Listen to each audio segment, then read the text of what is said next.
അധ്യായം 18. പിന്നെ യഹോവ അഹരോനോട് അരുളി ചെയ്തതെന്തെന്നാൽ, നീയും നിന്റെ പുത്രന്മാരും നിന്റെ പിതൃഭവനവും വിശുദ്ധ മന്ദിരം സംബന്ധിച്ചുണ്ടാകുന്ന അകൃത്യം വഹിക്കണം. നീയും നിന്റെ പുത്രന്മാരും നിങ്ങളുടെ പൗരോഹിത്യം സംബന്ധിച്ചുണ്ടാകുന്ന അകൃത്യവും വഹിക്കണം. നിന്റെ പിതൃഗോത്രമായ ലേവി ഗോത്രത്തിലുള്ള നിന്റെ സഹോദരന്മാരെയും നിന്നോടുകൂടെ അടുത്തുവരുമാറാക്കണം. അവർ നിന്നോട് ചേർന്ന് നിനക്ക് ശുശ്രൂഷ ചെയ്യണം. നീയും നിന്റെ പുത്രന്മാരുമോ സാക്ഷ്യകൂടാരത്തിങ്കൽ ശുശ്രൂഷ ചെയ്യണം. അവർ നിനക്കും കൂടാരത്തിനൊക്കെയും ആവശ്യമുള്ള കാര്യം നോക്കണം.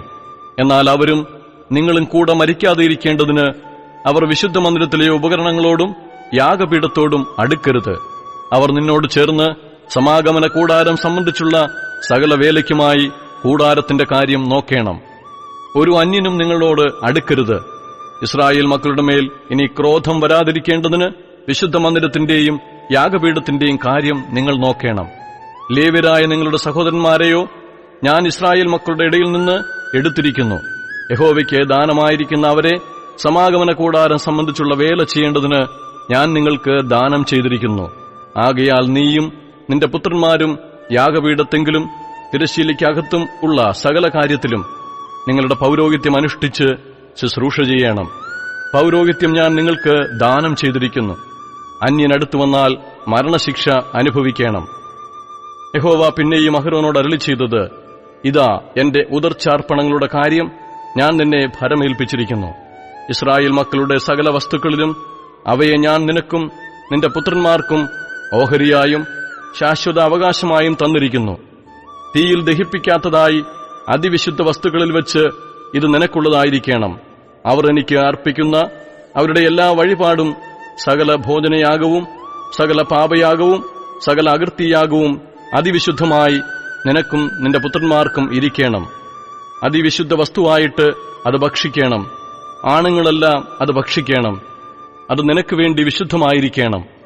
ഇസ്രായേൽ മക്കളുടെ ദാനമായുള്ള ഉദർച്ചാർപ്പണമായ ഇത് അവരുടെ സകല നീരാജന യാഗങ്ങളോടും കൂടെ നിനക്കുള്ളതാകുന്നു. ഇവയെ ഞാൻ നിനക്കും നിന്റെ പുത്രന്മാർക്കും പുത്രിമാർക്കും ശാശ്വത അവകാശമായി തന്നിരിക്കുന്നു.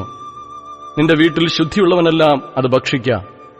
എണ്ണയിൽ വിശേഷമായതൊക്കെയും പുതുവീഞ്ഞിലും ധാന്യത്തിലും വിശേഷമായതൊക്കെയും ഇങ്ങനെ അവർ യഹോവയ്ക്ക് അർപ്പിക്കുന്ന ആദ്യഫലമൊക്കെയും ഞാൻ നിനക്ക് തന്നിരിക്കുന്നു. അവർ തങ്ങളുടെ ദേശത്തുള്ള എല്ലാറ്റിലും യഹോവയ്ക്ക് കൊണ്ടുവരുന്ന ആദ്യഫലങ്ങൾ നിനക്കായിരിക്കണം. നിന്റെ വീട്ടിൽ ശുദ്ധിയുള്ളവനെല്ലാം അത് ഭക്ഷിക്കാം. ഇസ്രായേലിൽ ശബദാർപ്പിതമായതൊക്കെയും നിനക്കിരിക്കണം. മനുഷ്യരിലാകട്ടെ മൃഗങ്ങളിലാകട്ടെ സകല ജഡത്തിലും അവർ യഹോവയ്ക്ക് കൊണ്ടുവരുന്ന കടിഞ്ഞൂലൊക്കെയും നിനക്കിരിക്കണം. മനുഷ്യന്റെ കടിഞ്ഞൂലിനെയോ വീണ്ടെടുക്കണം. അശുദ്ധമൃഗങ്ങളുടെ കടിഞ്ഞൂലിനെയും വീണ്ടെടുക്കണം. വീണ്ടെടുപ്പ് വിലയോ 1 മാസം മുതൽ മേലോട്ട് പ്രായമുള്ളതിനെ നിന്റെ മതിപ്പ് പ്രകാരം 5 ശേക്കൽ ദ്രവ്യം കൊടുത്ത് വീണ്ടെടുക്കണം. ശേക്കൽ 1 20 ഗേര പ്രകാരം വിശുദ്ധ മന്ദിരത്തിലെ തൂക്കം തന്നെ. എന്നാൽ പശു, ആട്, കോലാട് എന്നിവയുടെ കടിഞ്ഞൂലിനെ വീണ്ടെടുക്കരുത്. അവ വിശുദ്ധമാകുന്നു. അവയുടെ രക്തം യാഗപീഠത്തിന്മേൽ തളിച്ച് മേദസ് യഹോവയ്ക്ക് സൗരഭ്യവാസനയായ ദഹനയാഗമായി ദഹിപ്പിക്കണം. നീരാജനം ചെയ്ത നെഞ്ചും വലത്തെ കൈക്കുറകും നിനക്കുള്ളതായിരിക്കുന്നത് പോലെ തന്നെ അവയുടെ മാംസവും നിനക്കിരിക്കണം. ഇസ്രായേൽ മക്കൾ യഹോവയ്ക്ക് അർപ്പിക്കുന്ന വിശുദ്ധ വസ്തുക്കളിൽ ഉദർച്ചാർപ്പണങ്ങളെല്ലാം ഞാൻ നിനക്കും നിന്റെ പുത്രന്മാർക്കും പുത്രിമാർക്കും ശാശ്വത അവകാശമായി തന്നിരിക്കുന്നു. യഹോവയുടെ സന്നിധിയിൽ നിനക്കും നിന്റെ സന്തതിക്കും ഇതെന്നേക്കും ഒരു ലവണ നിയമമാകുന്നു. യഹോവ പിന്നെയും അഹരോനോട്, നിനക്ക് അവരുടെ ഭൂമിയിൽ ഒരവകാശവും ഉണ്ടാകരുത്. അവരുടെ ഇടയിൽ നിനക്ക് ഒരു ഓഹരിയും അരുത്. ഇസ്രായേൽ മക്കളുടെ ഇടയിൽ ഞാൻ തന്നെ നിന്റെ ഓഹരിയും അവകാശവുമാകുന്നു എന്നരുളി ചെയ്തു. ലേവ്യർക്കോ ഞാൻ സമാഗമന കൂടാരം സംബന്ധിച്ച് അവർ ചെയ്യുന്ന വേലയ്ക്ക് ഇസ്രായേലിലുള്ള ദശാംശമെല്ലാം അവകാശമായി കൊടുത്തിരിക്കുന്നു. ഇസ്രായേൽ മക്കൾ പാപം വഹിച്ച് മരിക്കാതിരിക്കേണ്ടതിന് മേലാൽ സമാഗമന കൂടാരത്തോട് അടുക്കരുത്. ലേവ്യർ സമാഗമന കൂടാരം സംബന്ധിച്ചുള്ള വേല ചെയ്യുകയും അവരുടെ അകൃത്യം വഹിക്കുകയും വേണം. അത് തലമുറ തലമുറയായി എന്നേക്കുമുള്ള ചട്ടമായിരിക്കണം. അവർക്ക് ഇസ്രായേൽ മക്കളുടെ ഇടയിൽ അവകാശമുണ്ടാകരുത്. ഇസ്രായേൽ മക്കളെ യഹോവയ്ക്ക് ഉദർച്ചാർപ്പണമായി അർപ്പിക്കുന്ന ദശാംശം ഞാൻ ലേവ്യർക്ക് അവകാശമായി കൊടുത്തിരിക്കുന്നു. അതുകൊണ്ട് അവർക്ക് ഇസ്രായേൽ മക്കളുടെ ഇടയിൽ അവകാശമരുത് എന്ന് ഞാൻ അവരോട് കൽപ്പിച്ചിരിക്കുന്നു.